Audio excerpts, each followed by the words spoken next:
Happy Father's Day. Let's get this week started off right. I want to take a moment to wish all of the fathers, grandfathers, stepfathers, father figures, mentors, and men who continue to show up for their families a very happy Father's Day. Family, it's your boy James Norwood Jr. And this morning at the 7:30 Bayview Church service, Pastor T said something that really resonated with me.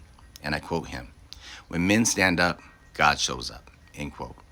And there's so much truth in that statement because throughout my life, I've been blessed to see what that looks like firsthand.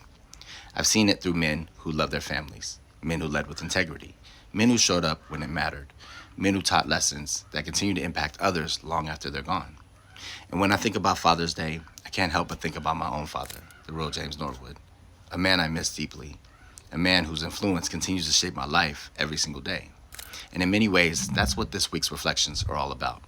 The people who shaped us, the lessons that stay with us, the memories we still carry, and the faith that continues to sustain us through every season.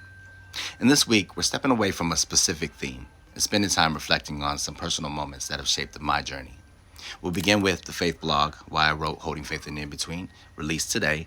It's a reflection about the heart behind the book, why I wrote it, and the experiences that inspired its pages.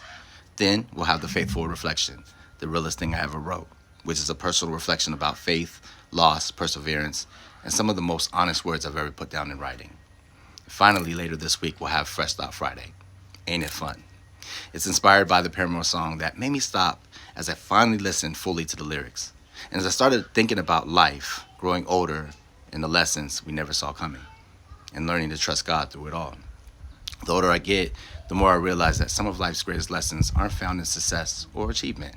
They're found in relationships, in memories, in loss, and in growth, and the people who helped shape us into who we are today.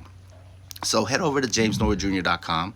So throughout this week, I hope you take a few moments to reflect on your own journey as you read these reflections. The people who impacted your life, the lessons you learned, and the faith that has carried you this far. And as always, thank you to everyone who continues to read, share, encourage, and support my website, me, and the book, Holding Faith in the In-Between. And to all the fathers out there today, thank you for showing up. Thank you for leading. Thank you for loving. And thank you for the impact you make every day, whether people see it or not.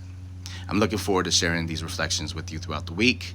Until next time, keep reading and keep living, trusting God every step of the way. Smile, laugh, and enjoy.